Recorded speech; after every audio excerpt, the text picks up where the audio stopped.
and welcome to the Janus International Group second quarter 2025 earnings conference call.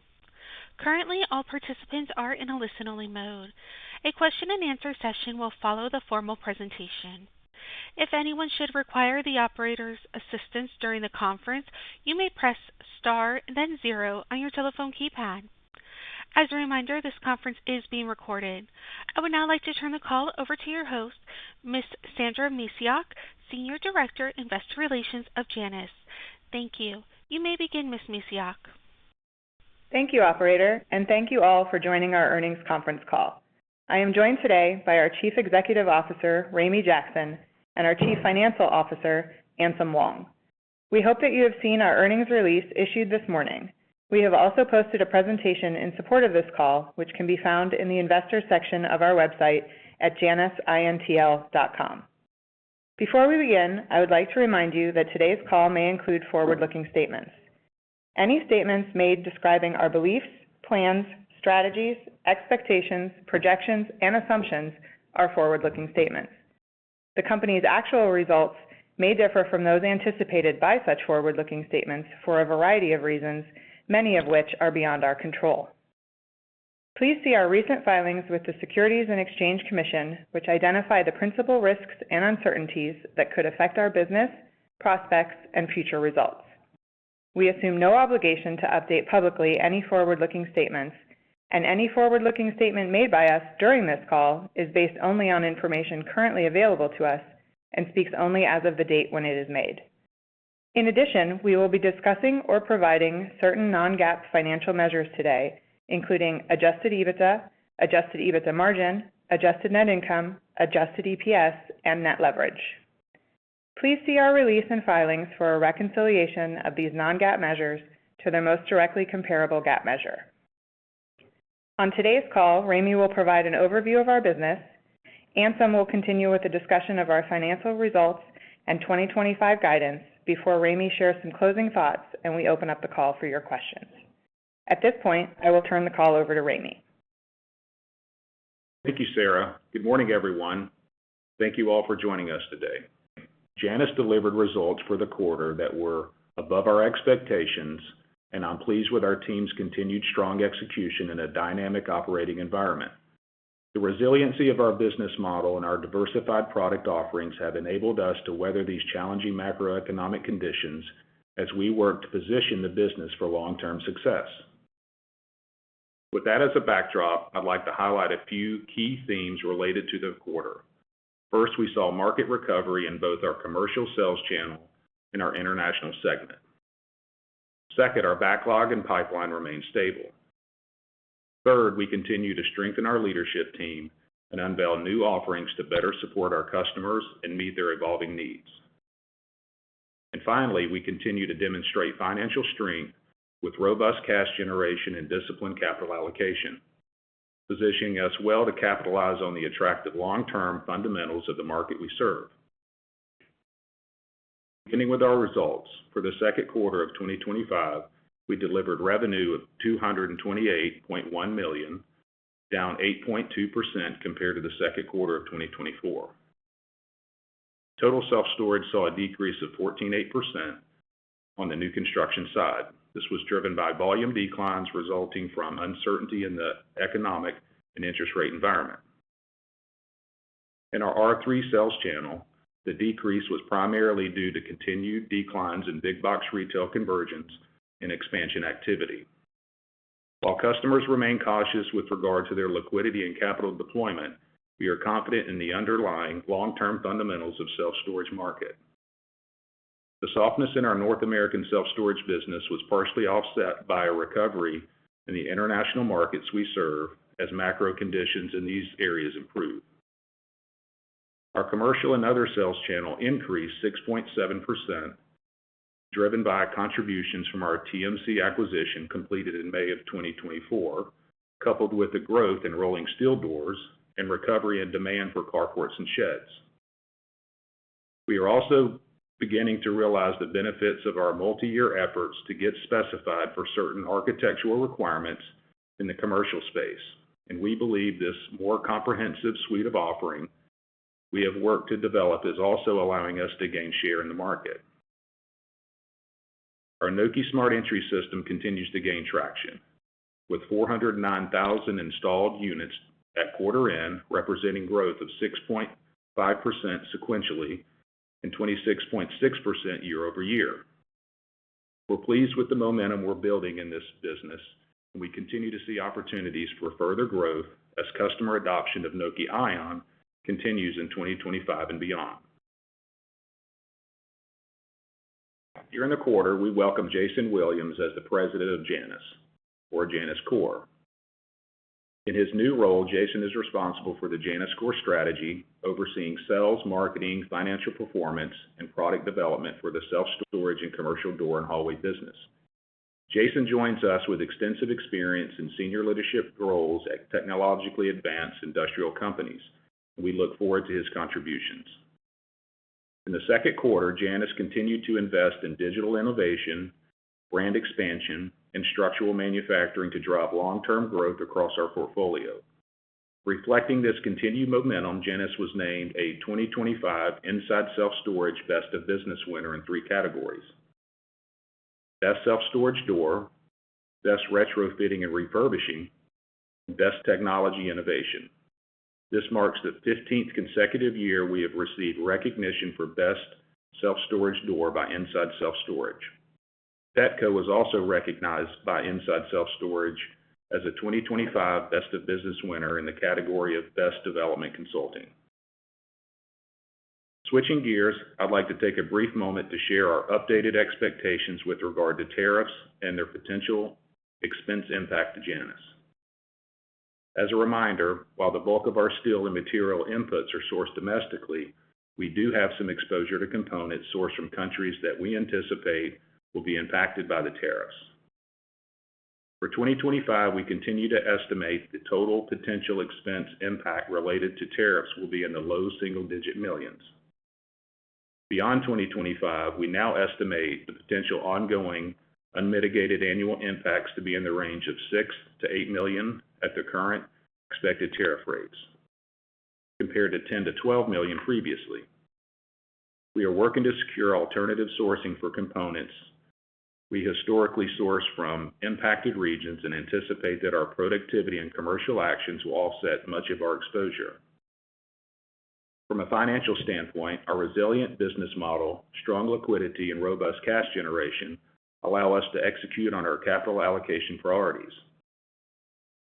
To that end, during the quarter, we repurchased 1.2 million shares for $10.1 million under our share repurchase program.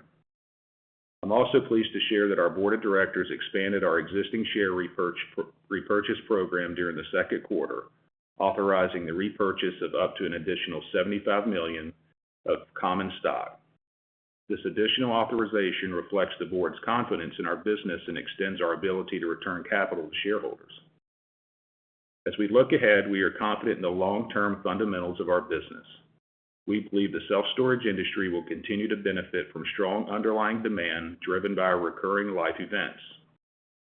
Our R3 business also has significant opportunity as consolidation increases across self-storage industry. More than 60% of the self-storage facilities in the U.S. are over 20 years old, which we believe will encourage customers to focus their capital allocation on existing properties.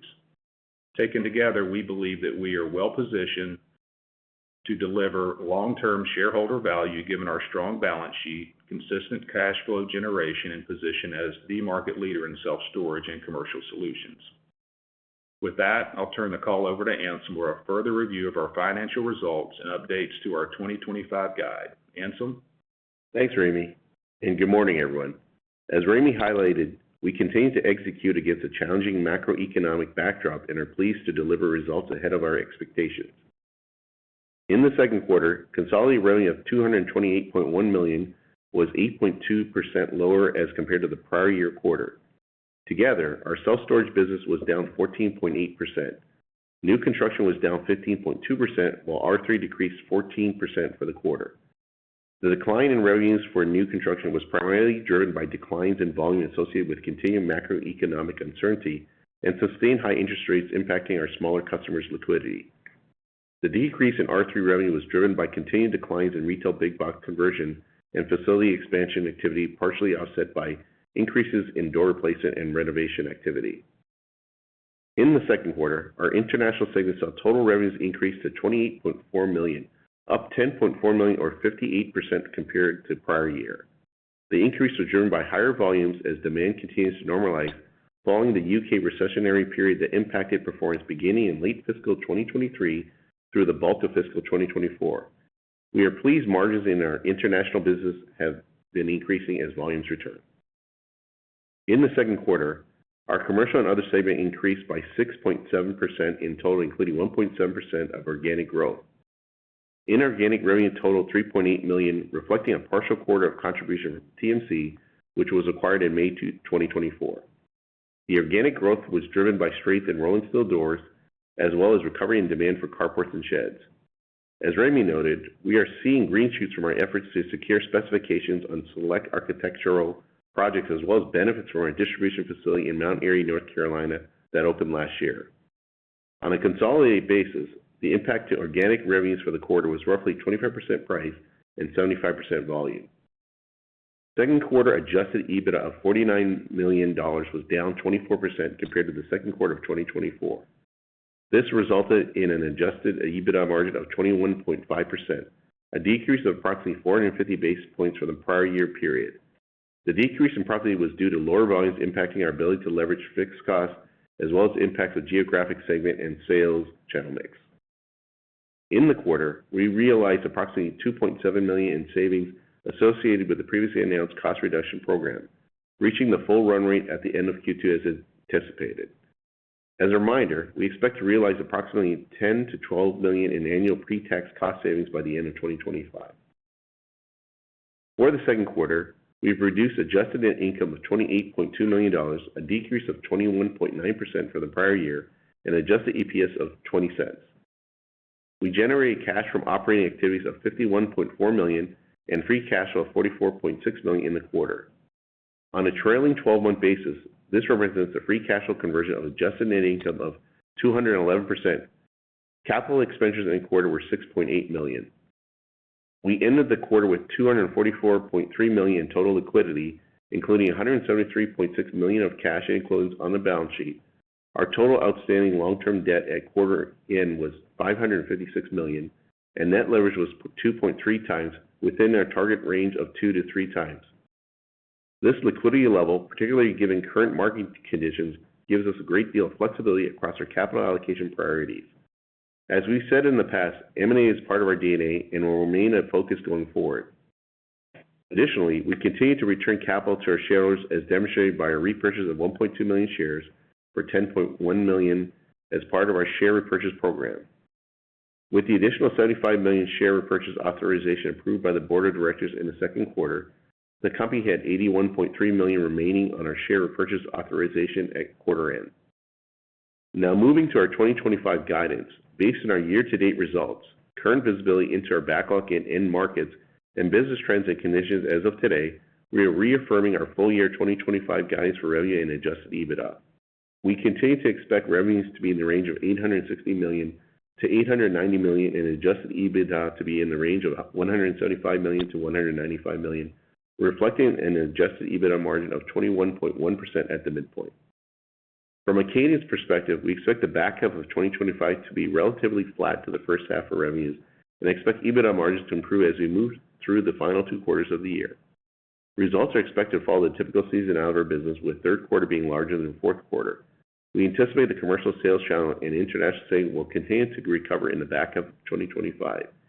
New construction is expected to remain soft for the balance of the year as customer project timelines remain extended. As a reminder, the margin profiles for new construction are similar, so we are agnostic about moves between the 2 sales channels. We now anticipate the free cash flow conversion of adjusted net income will be above the target range of 75 to 100% for 2025. Please refer to the presentation we have posted for additional details on our key planning assumptions for 2025. Thank you. I will now turn the call over to Ramey for his closing remarks. Ramey. Thank you, Anselm. I'm proud of our team's execution. Our strong balance sheet and cash flow foundation provide us ample flexibility to expand our suite of offerings and capabilities to drive growth and invest in our future. Our reaffirmed 2025 guidance is underpinned by our resilient business model and industry leadership position. Despite near-term challenges and market fluctuations, I'm encouraged by the improvement we delivered in commercial and international, and remain confident in our ability to deliver long-term value for our shareholders. To close, I'd like to thank our team, customers, and shareholders for all of your support. Thank you again for being with us today. Operator, we would now like to open up the lines for Q&A, please. Thank you. At this time, if you would like to ask a question, please press the star and one on your telephone keypad. You may remove yourself from the queue at any time by pressing star two. Once again, that is star and one if you would like to ask a question. We'll take our first question from Jeff Hammond with KeyBanc. Your line is now open. Hey, good morning, guys. Hey, Jeff. Just within the mix of self-storage, I was a little surprised new was, more resilient and R3 a little bit lighter, just given that you've been talking about, R3 kind of carrying the day. Just wanted to know, what's going on within that and what should we expect, in terms of the mix into the second half?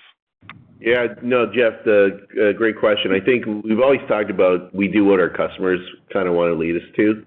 And, right now what we're seeing is that they still want a bit of the new construction to complete those projects. So we're not seeing as fast of a conversion to R3, even though we're seeing the pipeline and the backlog build for R3. We're just seeing the choice of completing a lot of the new construction projects right now as a preference. Okay, and then I think you had said, that the projects were kind of loading more to 3Q. Obviously you have a nice beat, no change to the guide. Just wondering if, you feel better within the range kind of after the first half, or if there was some stuff that maybe got pulled forward from 3Q to 2Q. And, within that, how do we think about, trends into 3Q? Yeah, I think, the way we're looking at it, it's still an uncertain market out there. I think, you would have expected interest rates to adjust, and we haven't seen anything there yet. So it's just more being realistic about what we can see. We've refined our tool to look at timing of projects. So we're just reflecting what we're seeing in the pipeline, the backlog data that we have. So does 3Q still feel, like the best quarter of the year? The way we're looking at least from the new construction side and the project we have good visibility to, it looks like it could be, a flash to slightly above for Q3, but, it'll depend on timing on some of those projects. Okay. Thanks a lot, guys. Thanks, Jeff. Thank you. We'll take our next question from Dan Moore with CJS Securities. Your line is now open. Hi, this is Will on for Dan. Hey. Commercial revenue rebounded nicely in the quarter. Can you add some more color to the drivers there and where you've seen the biggest participation gains? And then, also talk about your confidence in the sustainability of that growth for the remainder of the year. That's a good question. I'll put it in three buckets. Number one, ASTA rolling steel. As we've mentioned in the past, we've invested heavily in product diversification. We're adding some more products, just kind of rounding out the suite of products that our customers have to sell. Number two, the architectural efforts in terms of getting, the product specified. And we've always said, look, we're a small part of that commercial piece, and regardless of the end market, we still have share gains that are available to us, and we're executing on that. Second would be the carport shed business. As you know, we've invested in kind of brick and mortar distribution center in the hub of where that product is distributed in Mount Airy. And so those efforts are paying off. That market's rebounding. We're adding content to the solution. We're more than just doors in that space. And then secondly, our TMC acquisition is performing as expected, and so we're happy with the growth we're seeing there.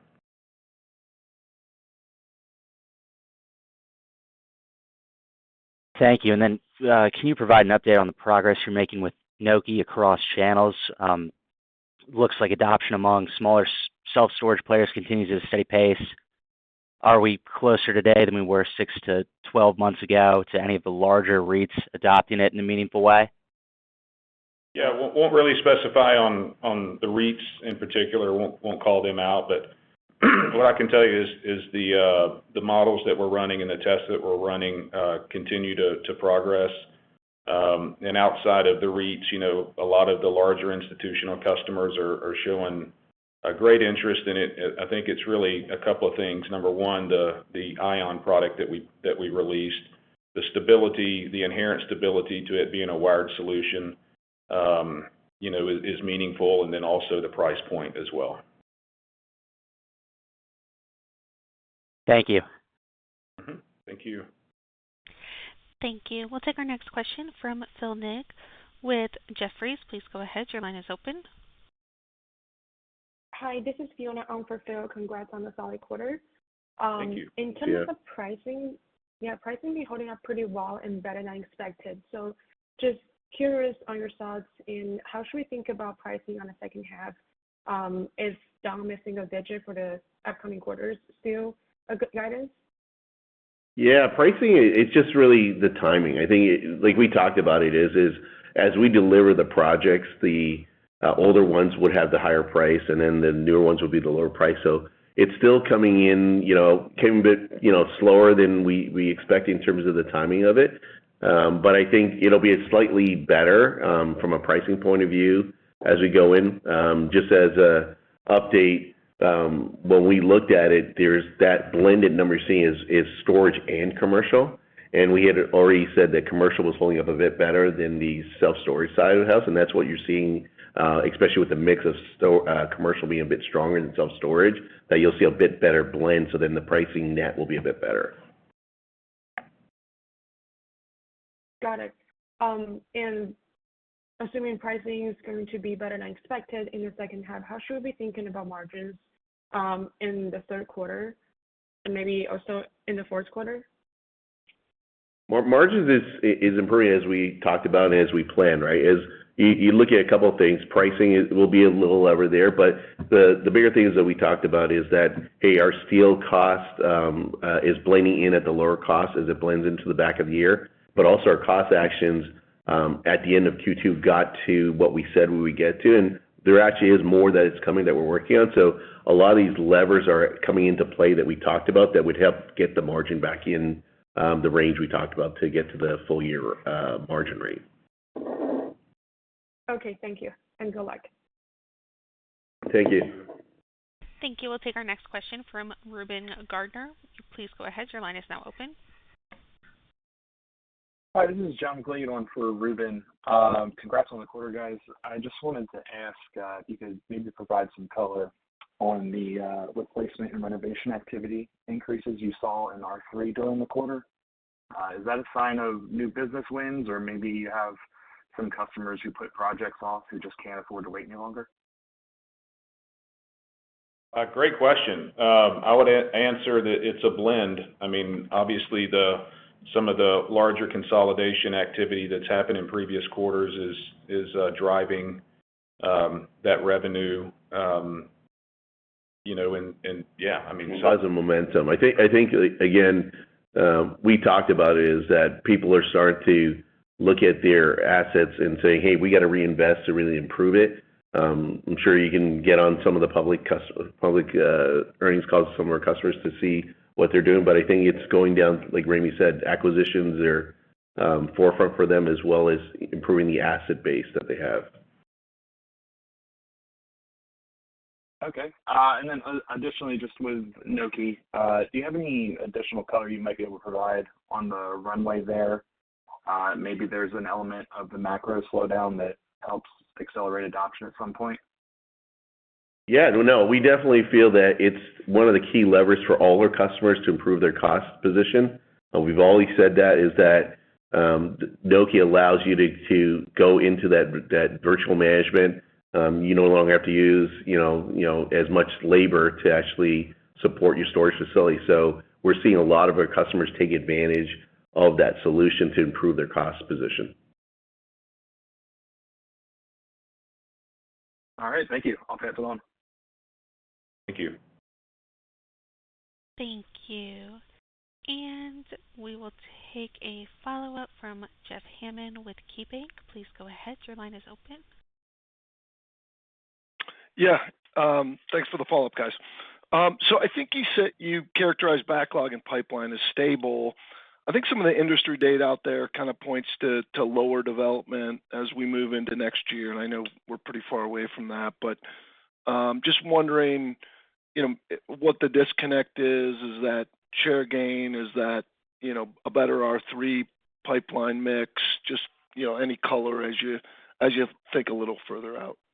No, I think you hit the nail on the head, Jeff. It's we are taking share, and have been for the past, call it 3 quarters. So that's certainly one of them, and then mix has a lot to do with it as well. In the mix being R3 kind of filling the holes. Yeah, like we said, we're starting to see an increase of the R3 pipeline, the backlog, as a lot of our customers are starting to look at, upgrades to their facilities to improve occupancy rates, as well as the market gets a bit more competitive to have that more up-to-date facility. Okay, sounds good. Thanks, guys. Thank you. Thank you. We currently have no further questions in the queue. I will turn the program back over to Ramey Jackson for any additional or closing remarks. Okay. Thank you all for joining us today. We appreciate your support of Janus and look forward to updating you on our progress. Have a great day. Thank you. This does conclude today's meeting. Thank you for your participation. You may disconnect at any time, and have a wonderful day.